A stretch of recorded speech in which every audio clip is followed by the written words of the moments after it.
এই লাহুরিয়া জগতে বলো একমাত্র শুধুমাত্র তোমাকেই ভালোবাসি, দুই ব্যক্তির কথা কি সমান? দুই ব্যক্তির কথা কি সমান?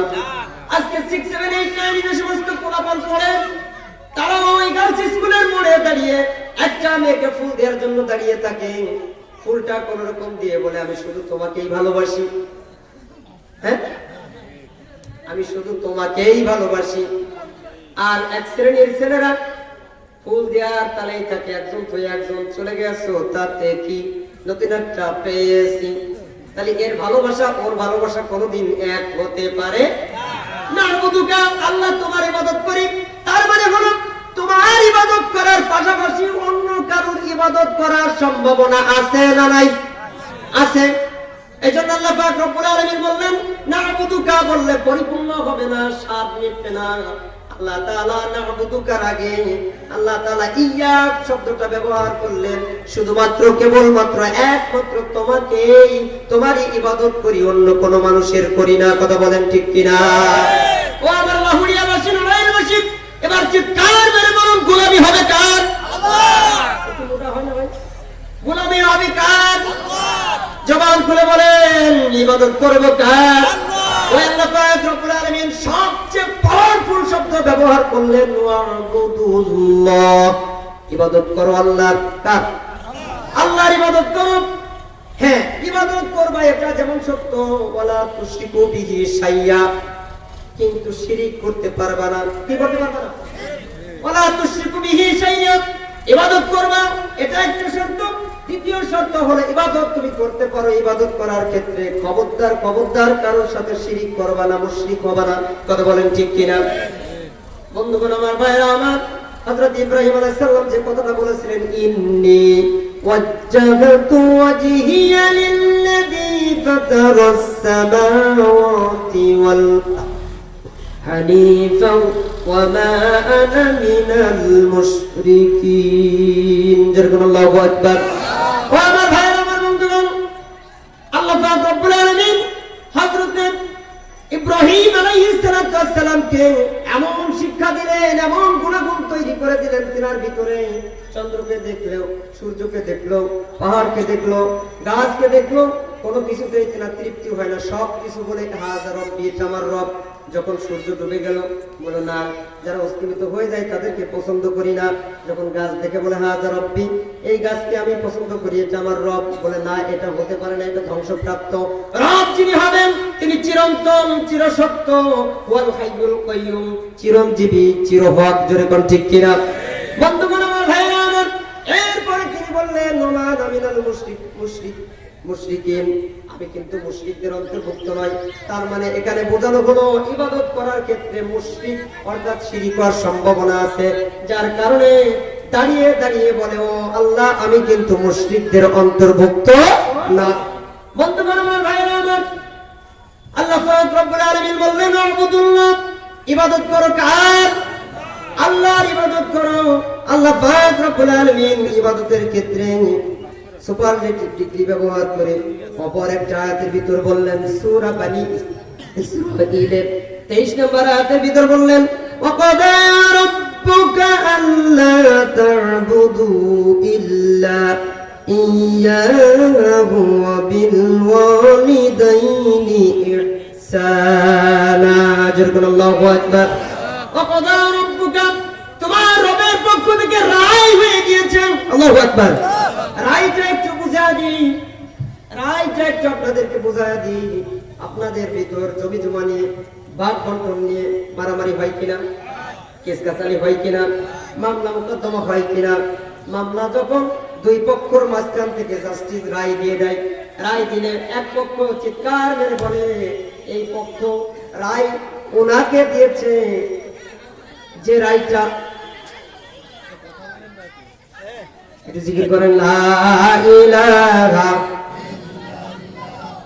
আরো জোরে লা ইলাহা, যেমন করে লা ইলাহা।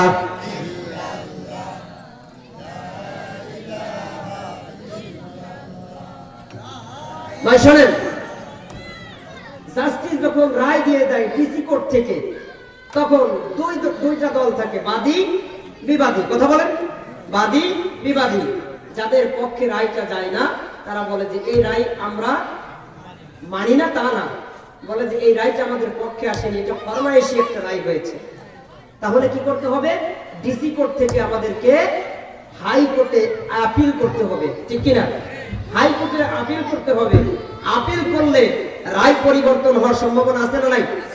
জবাব খুলে বলেন, আছে না নাই? ভাই এই যে এই সমস্ত কারণে আমার সময়গুলো নষ্ট হয়। একটু পরে তো স্লিপ পারবেন না, সময় আলোচনা শেষ করে একটা সাউন্ড যেন আমার কানে আসে। এত কষ্ট করে এত সুন্দর পরিবেশ তৈরি করলেন, আমি যদি বক্তারা আলোচনায় না করতে দেন।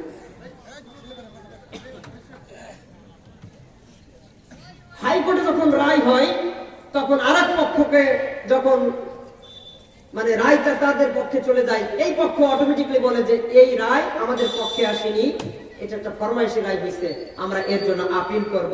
তখন আরেকটা জায়গা ফাঁকা থাকে, সেটার নাম হলো সর্বোচ্চ আদালত, অর্থাৎ সুপ্রিম কোর্ট। কথা বলেন ঠিক কিনা? সুপ্রিম কোর্ট থেকে যদি রায় হয়ে যায়, ভালো করে শোনেন নড়াইলবাসী, ভালো করে শোনেন, সুপ্রিম কোর্ট থেকে যদি রায় হয়ে যায়, সেটা ফাঁসির হোক, জরিমানার হোক, জেলের হোক, ওই রায় আপিল করার আর কোন জায়গা আছে? আছে? জাস্টিস জাজ বিচারক আপনাকে বুঝিয়ে দেয়, সুজলা সুফলা শস্য শ্যামলা সর্বপ্রসবিনী সোনার বাংলায় যদি তোমাকে থাকতে হয়, স্বাধীন সার্বভৌম ভাবে যদি তোমাকে বসবাস করতে হয়, সুপ্রিম কোর্ট থেকে যে রায় হয়েছে, রায় তোমাকে মেনে নিতে হবে। যদি মেনে না নাও, রায়কে অবমাননা করার কারণে, কোর্টকে অবমাননা করার কারণে তোমাকে এখনই গ্রেফতার করা হবে এবং এর শাস্তি আরো দ্বিগুণ হওয়ার সম্ভাবনা আছে না নাই? কথা বলেন, আছে না নাই? এটা হলো রায় বুঝালাম। কি বুঝালাম? রায়। এবার আপনি বলেন তো, বাংলাদেশের সুপ্রিম কোর্টের মতো কত কোটি বিচারকের, কত কোটি জাস্টিসের মতো একজন আল্লাহ কি 50 জন? বাংলাদেশের সুপ্রিম কোর্টের যিনি বিচারক আছে, তিনার থেকেও আল্লাহর আমরা ছোট বলাইছি। নাউজুবিল্লাহ কোন প্রমাণ দেব? বাংলাদেশের সুপ্রিম কোর্টের বিচারক যখন রায় দেয়, এই দেশে আপনাকে বসবাস করার জন্য, এই দেশে জেল জরিমানা জুলুমের ভয়ে তার বিচার আপনাকে মেনে নিতে হয়। কথা বল ঠিক কিনা?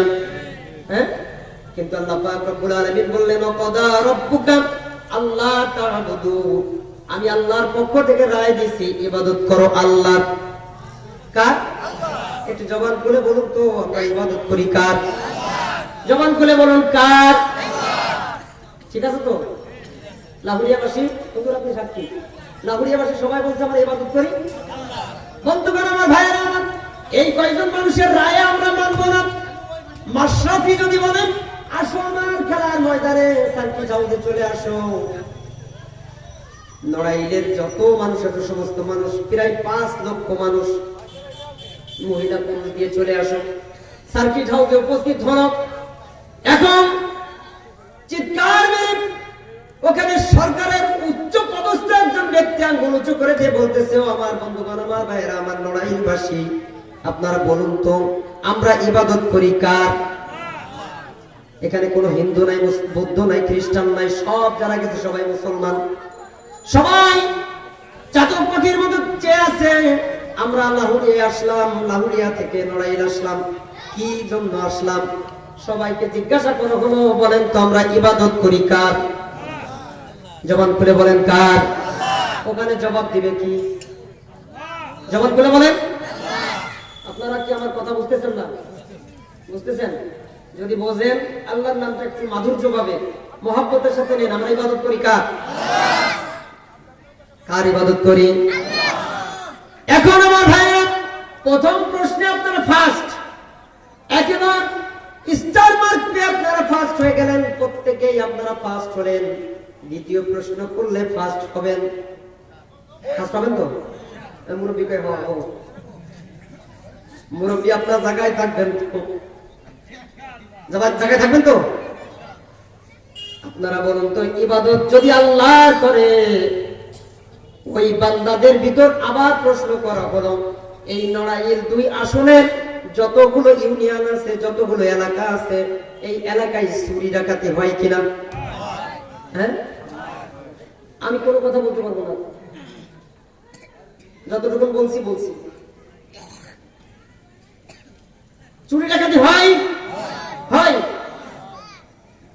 আপনারা বলেন তো চুরি ডাকাতি করে কারা? চোরেরা। চোর কি? এই চোরগুলো সব হিন্দু পাড়ার হিন্দুরা, খ্রিস্টান পাড়ার খ্রিস্টানেরা, এই চোরগুলো সব ওই যে মুসি পাড়ার ঋষিরা। কারা? কারা? এই তো, সময় নষ্ট করেন না, বলেন কারা? তাহলে ইবাদতকারী তো চোর হতে পারে না। তাহলে প্রথম প্রশ্নের জবাবের সাথে দ্বিতীয় প্রশ্নের মানে উত্তরের কোনো মিল নাই। হ্যাঁ, মিল আছে? তার মানে হলো কিছু মানি, কিছু মানি না। কিছু মানি, কিছু মানি না। আপনি যদি কিছু মানেন আর কিছু ছেড়ে দেন, যে মানলো সেও অবাধ্য, যে ছেড়ে দিল সেও অবাধ্য। কথা বলেন ঠিক কিনা? আল্লাহ তাআলা বলেন, যারা কিছু মানে কিছু ছেড়ে দেয়, ওয়ায়াত্তাখিজুনা বাইনা যালিকা সাবিলা, তারা মধ্যম পন্থা অবলম্বন করে সূরাগুলি দিয়ে জান্নাতে যেতে চায়। আল্লাহ বলে মধ্য পন্থা বলতে কোনো পন্থা নাই, পন্থা হলো দুইটা।